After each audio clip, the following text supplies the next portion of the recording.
बिस्मिल्लाहिर्रहमानिर्रहीम। आजकल के दौर को फितनों का दौर कहा जाए तो कुछ गलत नहीं होगा। इन्हीं फितनों ने ना सिर्फ हमारी जिंदगी के मामलात को मुतासिर किया है बल्कि हमारी अज़दवाजी जिंदगी भी बहुत मुतासिर हो रही है। और अल्लाह ताला ने जिस रिश्ते को सबसे अफजल रिश्ता यानी मियाँ बीवी का रिश्ता बनाया, वो रिश्ता भी काफी हद तक बल्कि बहुत ज्यादा हद तक मुतासिर हो चुका। हम हर रिश्ते का हक उस वक्त अदा कर पाएंगे जब हम इस्लामी और शरई अहकामात को अपना लेंगे, और हम ऐसा नहीं कर पा रहे। आज हम दो बीवियों के किरदार पर बात करेंगे कि अल्लाह ने शोहर की फर्मा बरदारी और नाफरमानी पर उनके साथ क्या मामला किया। बयान किया जाता है कि एक नौजवान सख्त बीमार हुआ जिस पर उसकी माँ ने नजर मांगी, ऐ अल्लाह मेरे बेटे को शिफा अता फरमा। शिफा अता फरमाने पर मैं 7 दिन के लिए दुनिया से निकल जाऊंगी। अल्लाह ने उसकी दुआ पर लड़के को शिफा अता फरमा दी, लेकिन वो औरत अपनी नजर पूरी ना कर सकी। चनाचे एक रात उस औरत ने ख्वाब देखा कि उसमें एक बुजुर्ग उससे कह रहे हैं, ऐ खुदा की बंदी अपनी नजर पूरी कर ताकि तू अल्लाह के अजाब से महफूज रह सके। सुबह जब वो उठी तो उसने अपने बेटे को बुलाया, उसे सारा माजरा बयान किया और कहा कि कब्रिस्तान में मेरे लिए एक कब्र खोद दो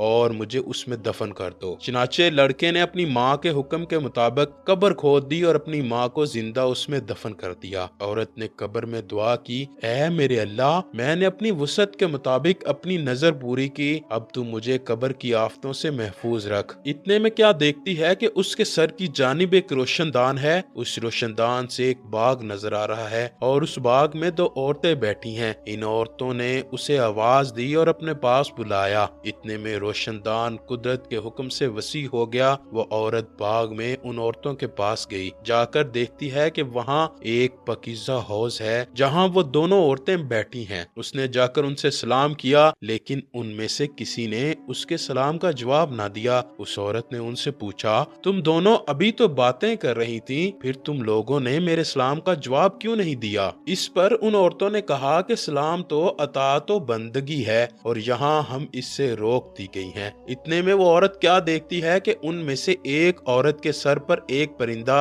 अपने परों से उसे हवा दे रहा है, जबकि दूसरी के सर पर एक परिंदा अपनी चोंच मार रहा है। ये देखकर उस औरत ने पहली औरत से पूछा, तुम्हारी इस फजीलत की क्या वजह? तो इस औरत ने जवाब दिया, दुनिया में मैं अपने शोहर की फरमाबरदार बीवी थी और दुनिया से रुखसत होते वक्त मेरा शोहर मुझसे खुश था। बस इसी अताअत गुजारी का सिला मुझे अल्लाह ने इस सूरत में दिया है। फिर उसने दूसरी औरत से दरियाफ्त किया कि आखिर तुम्हारी इस तकलीफ की क्या वजह है? तो वो औरत कहने लगी, मैं थी तो नेक बख्त लेकिन अपने शोहर की नाफरमान थी। दुनिया से जाते वक्त मेरा शोहर मुझसे ना खुश था, लिहाजा मेरी नेक बख्ती के सिले में अल्लाह ने मुझे ये बाग अता किया, लेकिन शोहर की नाफरमानी के सिले में मुझे ये अजाब दिया है। मेरी तुमसे गुजारिश है, जब तुम दुनिया में वापस जाओ तो मेरे शोहर से मेरी सिफारिश करना। मुमकिन है कि वो मुझे माफ कर दे और मुझसे राजी हो जाए। चनाचे जब इस मदफून औरत पर 7 दिन गुजर गए तो उन औरतों ने उससे कहा, अब तुम वापस चली जाओ, तुम्हारा बेटा तुम्हें लेने आया हुआ है। जब वो वापस कब्र में गई तो उसका लड़का कब्र खोद रहा था। जब लड़का अपनी माँ को लेकर घर गया तो खबर मशहूर हो गई कि फलां औरत 7 दिन के बाद अपनी नजर पूरी कर कब्रिस्तान से वापस आ गई है। तो जोक दर जोक लोग उससे मुलाकात के लिए आने लगे, जिनमें उस औरत का शोहर भी था जिसने उस औरत से अपनी सिफारिश का कहा था। चनाचे इसने बाग वाली औरत के शोहर से सारा माजरा बयान कर दिया और कहा कि तुम्हारी बीवी तुमसे माफी चाहती है और तुम्हारी रजामंदी चाहती है, जिस पर उसके शोहर ने उसे माफ कर दिया। फिर एक रात उस औरत को ख्वाब आया जिसमें उस शख्स की बीवी उससे कह रही है, ऐ बीबी तेरी वजह से अल्लाह ने मेरे गुनाह माफ कर दिए और मेरा अजाब खत्म कर दिया गया। अल्लाह तेरे भी गुनाह माफ फरमाए और तुझसे राजी हो जाए। इस वाक़े से हमें सबक मिलता है कि शोहर की फर्मा बरदारी का कितना बड़ा सिला है। अल्लाह हमारी तमाम बहनों को अताअत शोहर की तौफीक अता फरमाए और हकूकुल इबाद की फिक्र करने और उसे पूरा करने की तौफीक अता फरमाए।